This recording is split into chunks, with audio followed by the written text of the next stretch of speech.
The importance of family is paramount on Welcome to Plaville. The Pla siblings have shown us how to overcome their constrictive upbringing, rely on one another, and start again in the real world. When her brother Micah discovered a promising new relationship with his girlfriend Veronica, Moriah Pla seemed pleased for him. It was the epitome of sibling solidarity, the hugs, the grins, the encouraging words. What if it was all a lie, though? What if Micah's greatest confidant was actually working against him? According to others close to the siblings, Moriah's own debilitating sadness served as the impetus for a clandestine effort to split Micah and Veronica apart. They claim she didn't feel envious of his joy. She feared his suffering. And she might have ruined the nicest thing that ever occurred to him in her deranged quest to keep him safe. This is the tale of how the anguish experienced by one sister supposedly turned into the tragedy of another brother. Do me a favor before we delve into the supporting data, insider stories, and psychological theory that ties everything together. Press the like button now if you're prepared to delve behind the plot of the TV show and investigate what might actually be going on behind closed doors. Additionally, please hit the notification bell and subscribe if you're new here. You won't want to overlook any of the investigation specifics. I promise that what you're going to hear will completely alter your life. We must first review the official narrative, the one that is shown to us on television, in order to comprehend the extent of this purported betrayal. It's a straightforward story. An educated, sensible, and attractive woman named Veronica appears to be everything Micah Pla, a model navigating a new city, has been searching for.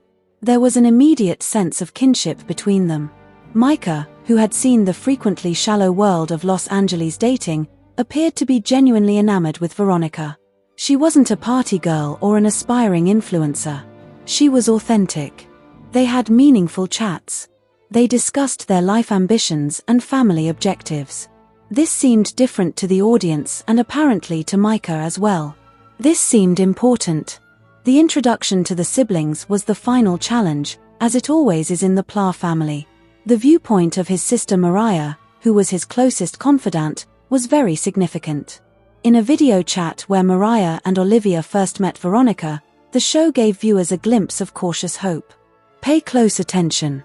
You see acceptance on the surface. The courteous inquiries are posed by Moriah. She grins when Veronica grinned. She later tells Micah that she seems like a sweetheart. The show presented us with this picture of a loving sister who is glad to see her brother at last connect with someone. The foundation of the public narrative is this one encounter. And that's where the story stops for the majority of viewers.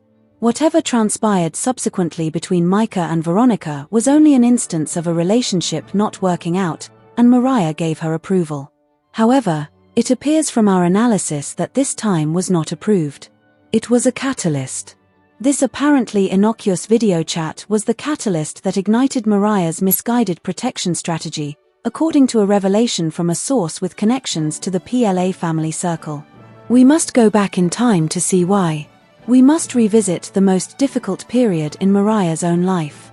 We need to discuss Maximum. In the intense spotlight of reality television, the story of Moriah Pla and Max Calmid serves as a warning. It was more than just a split. It was a young woman's heart being publicly dismantled. Max was more than just a boyfriend to Moriah. Her first everything was him. Her accomplice in escaping the rigid restrictions of Plaville, her first love, and her first taste of rebellion. As a sign of her dedication that defied all her family had taught her, she handed him a promise ring. About him, she composed songs. Her entire universe was reorganized around the future she thought they would create together. Max was her forever in her eyes. He was secure. He was faithful. He was unique. Then he wasn't. The treachery was awful and total. It was hardly a private, peaceful parting. It was an admission of infidelity, a confession that validated Moriah's worst suspicions. In the most deep way, the man she had defended to her family and trusted had betrayed her confidence. Only a small portion of her suffering was captured on camera. According to others, Moriah completely collapsed during this time. She was broken, not just depressed. Not only did the event shatter her heart, but it also completely changed the way she thought about relationships. For a girl brought up in such a remote setting, trust, already a delicate idea, was now a broken artifact. Consider the psychological effects. A significant trauma, particularly one involving a first love, can form a strong subconscious lens that shapes a person's perception of the world. That traumatic event filters every new relationship, even if it isn't their own. The brain is put on high alert in an effort to prevent experiencing that anguish ever again. When there are no red flags, it begins to see them. It detects betrayal tendencies in seemingly innocent acts. It confuses intentional manipulation with true affection. The term projections refers to the psychological phenomenon. Unconsciously blaming another else for one's own unpleasant or unacceptable thoughts and emotions is a protection technique.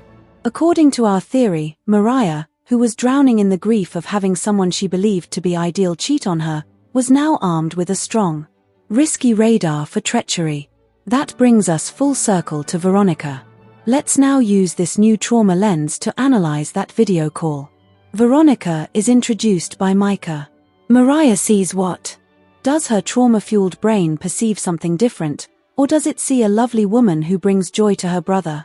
Like Max used to be, does she see a lady who seems too wonderful to be true? Does she perceive someone who, like Max, can captivate her brother with ease? Does she perceive an outsider, similar to Max in the past, invading their delicate family circle with questionable intentions? According to our expert, Moriah's smile disappeared after the call ended. The purported statement from the source is terrifying. She simply fell silent after hanging up the phone. We feel the mission started at this point when she commented, "I've seen this before." It starts out perfectly. It wasn't happiness for Micah. It was fear. Not as a deliberate wicked scheme, but rather as a deeply ingrained, trauma-driven instinct to avert a perceived disaster. Veronica wasn't a person in her mind. She served as a metaphor. She was Max 2.0. Furthermore, Moriah refused to watch her brother enter the same fire that had killed her. Even if it meant ruining his happiness, she had to save him. Seldom is sabotage a spectacular deed.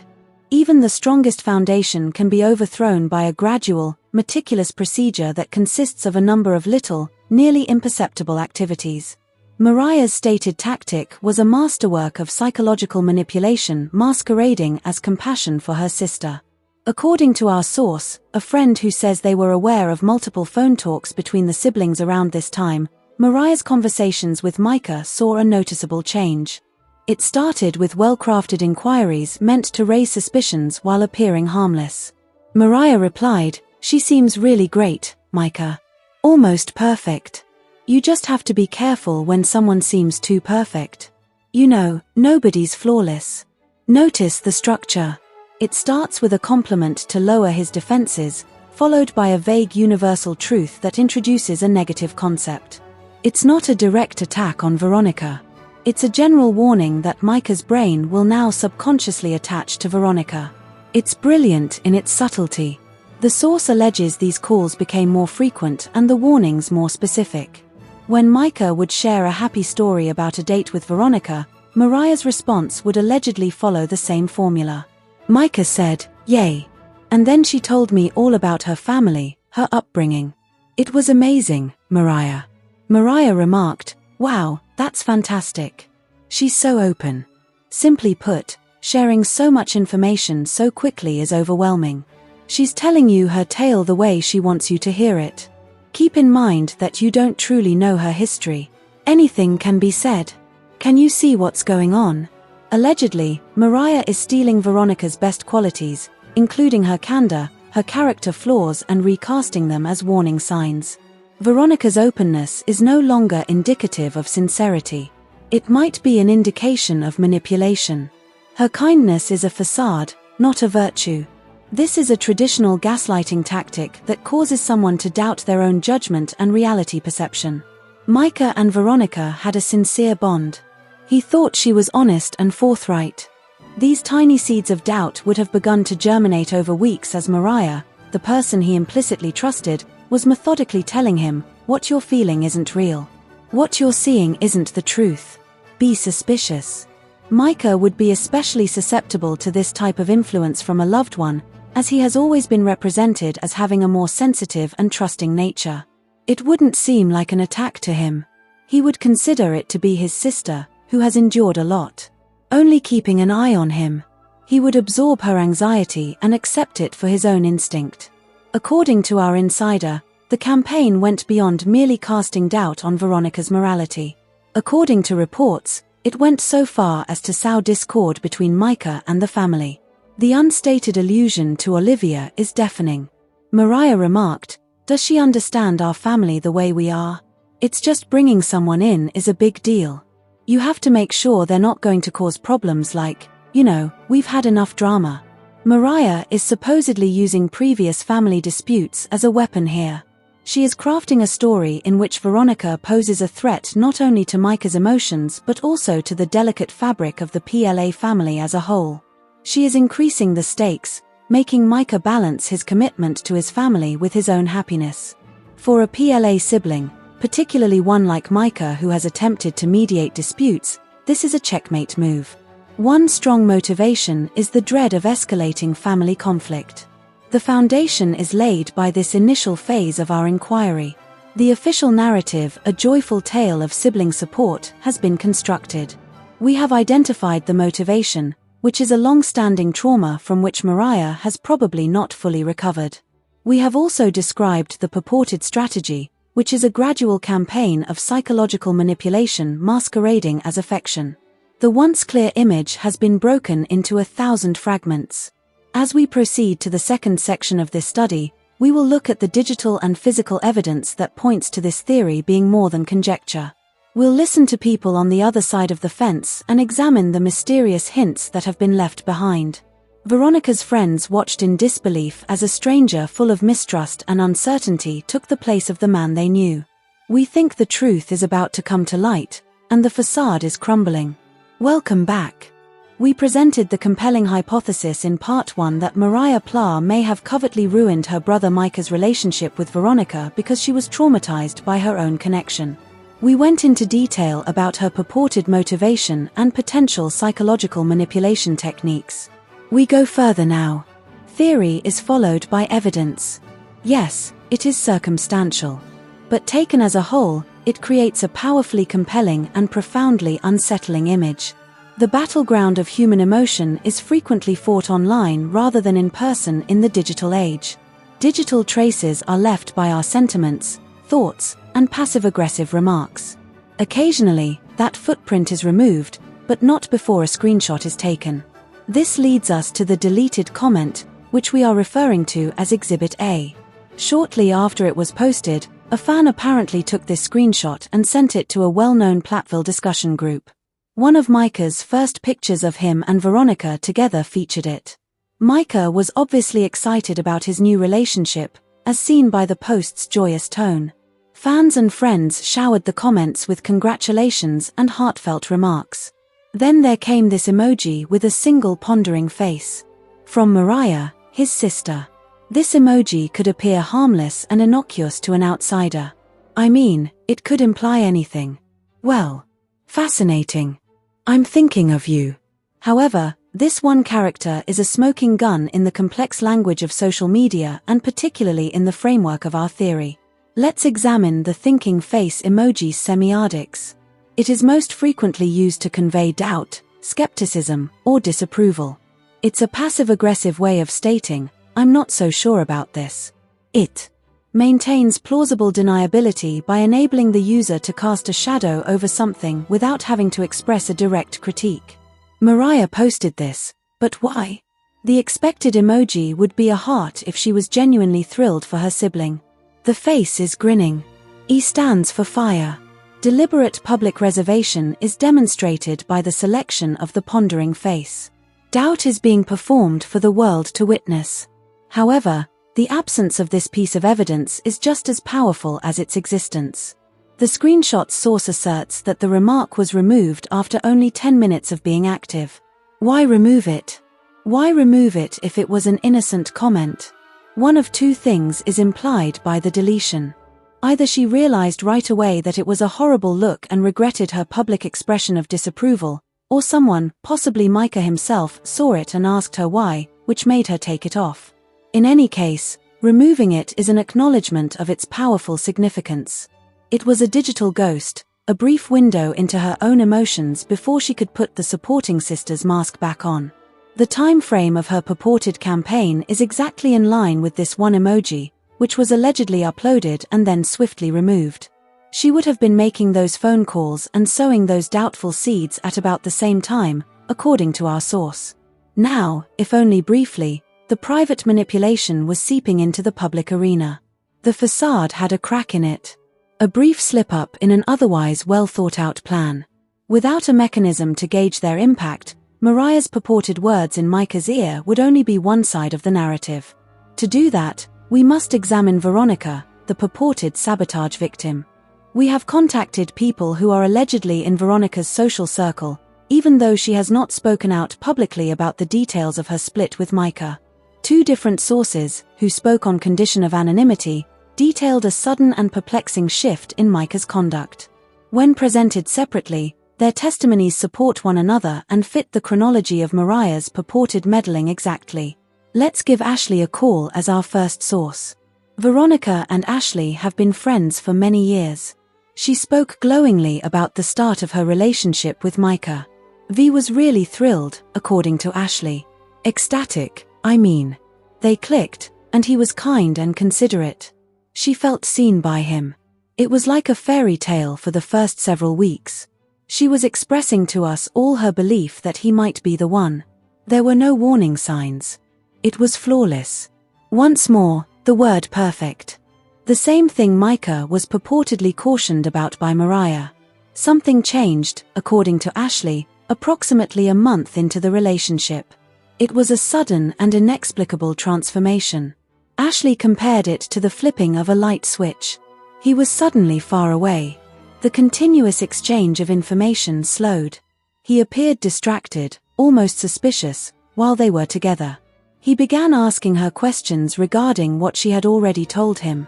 Minor specifics about her work, ex-partners, and background.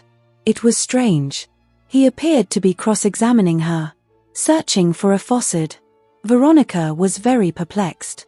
He would either reply nothing or that he was simply thinking when she continued asking him what was wrong. This account is very important. Veronica had done nothing to warrant Micah's renewed distrust. It came from outside. This is exactly in keeping with our hypothesis that he was projecting doubts onto Veronica as a result of Moriah feeding him lines. He was merely pondering because Moriah had given him a lot to ponder and much to be wary of. The same behavior was observed from a different perspective by our second source, a friend who interacted with the couple and whom we will refer to as Ben. One night when we all went out, the atmosphere was a little strange. Micah remained silent. He would respond with these one-word responses whenever Veronica tried to engage him in conversation. He was looking at her with this, I don't know, serious scrutiny expression while she was relating a humorous anecdote about a vacation she had taken in college. The way you look at someone you love, isn't it? The way you look at someone you don't trust was the problem. We all took note. But Bunk, what is going on with Micah, was the question we all had when they went. Veronica's whole social circle could witness the shift. There was a silent, suspicious interrogator in place of Micah, who had been affable and laid back. This outside observation provides strong supporting evidence. It demonstrates how Moriah's purportedly sown doubtful seeds had taken root and were now producing toxic fruit, choking the relationship from the inside out. According to her pals, Veronica was devastated. She didn't know the source of this. Could she? The relationship was not the cause of the poison. From hundreds of miles away, a third party was whispering, using a sibling trust that Veronica could never expect to break. She was battling an unseen foe that she was unaware even existed. When the time came, the breakup was unavoidable. How can a partnership endure if one believes the other is a ticking time bomb that could betray them at any time? The motive, Moriah's trauma, the technique, psychological manipulation, the digital evidence, the erased emoji, the supporting testimony, and the accounts from Veronica's friends are all in front of us now. Let's combine everything and make this theory official. In the conventional sense, this was not an act of malice. Her sibling was the victim of a desperate act of self-preservation. We have to realize that what Moriah did was not sabotage in her wounded viewpoint. It was a blessing. Let's apply a comparison. Let's say a dog that seemed friendly mauled you. Your perception of dogs would be permanently altered by the horror of that attack. Now picture your cherished brother, who has never been attacked, joyfully approaching a dog that looks just like him. Your heart would race. You wouldn't be aiming to disrupt your brother's pleasure of caressing a dog, so you would yell, "Get away from it. It looks friendly, but it will hurt you. I know it will."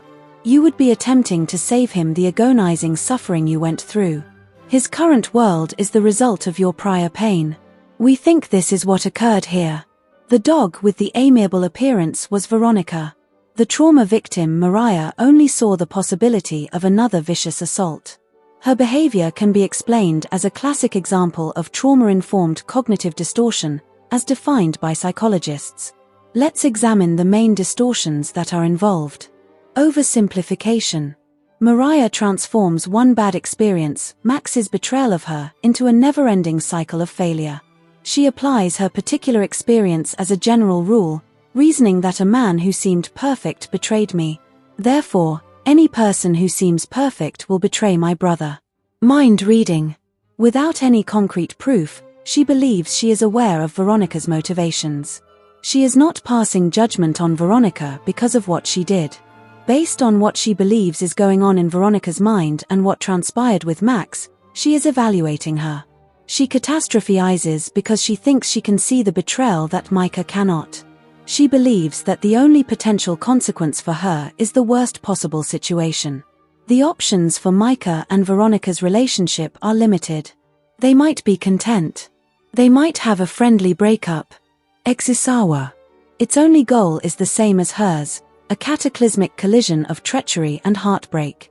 A recipe for disaster is created when these cognitive errors are combined with the strong link of sibling love. Moriah's new trauma-born identity as a protector was combined with her previous identity as a devoted sister. She was shielding Micah from a ghost from her own past, though. She ruined his very real possibility of happiness in her heroic attempt to protect him from made-up monsters. In her own story, she wasn't a bad guy. The hero was her. And that is the situation's largest, most profound tragedy. The consequences of this purported covert conflict are catastrophic. The relationship between Micah and Veronica is over. A relationship that seemed to be strong, promising, and full of possibilities has now devolved into yet another tragic tale. Heartbroken and perplexed, Veronica probably blamed herself for Micah's abrupt change. Micah was left alone, probably thinking he had escaped a gunshot that had never been fired, which only served to confirm the terror his sister had ingrained in him. He was deprived of a future, not a lover. And Moriah comes next. She might even view the breakup as a success, a mission accomplished, if our theory is correct. Her sibling was saved by her. She was correct. Her bias was confirmed when she concluded that the relationship was destined to end. She probably doesn't realize how she contributed to the demolition. Comforted by the belief that her actions were motivated by love. This indicates that the Pla family is dealing with a much more serious situation. Moriah is no longer alone in carrying the weight of her unresolved tragedy. It spread like wildfire. People around her are now suffering because of her misery. Now, her incapacity to recover is purposefully keeping other people from being happy. The family that battled so hard to get away from the domineering atmosphere of their early years is now dealing with a new, sneaky kind of control. The oppression of unhealed emotional scars. The whole dynamic is at risk. If Micah can't stop hearing his sister's doubts, will he ever be able to trust a new partner? Can Lydia and Ethan, the other siblings, form wholesome bonds without Moriah's trauma filter influencing their decisions? Breaking free has always been a theme in Welcome to Plaville. However, this inquiry indicates that despite her active defiance, Moriah Pla is still incarcerated. It's a jail made of the bricks of her own anguish rather than regulations and religion. And the prisons we are unaware we are in are the most dangerous. What do you think, then? Is Moriah, a well-meaning sister, a tragic hero in her own imagination, acting out of a long-standing trauma? Or is all of this really a wild theory? Furthermore, Micah and Veronica's split was just a routine, everyday separation. We've given the story, the digital proof, the psychological context, and the purported insider reports. Everything is on the board. It is up to you how you connect them. Leave your theories in the space provided below. Do you think the narrative we've presented is credible? Have you spotted any more hints that we overlooked? I'd like to talk to you. This is a discussion, and all viewpoints are important. I appreciate you. Come along on this in-depth exploration. Please use the like button to show your support if you thought our research was intriguing. You should also make sure that you have alerts enabled on your subscription so that you don't miss our next report. The narrative is never limited to what is displayed on the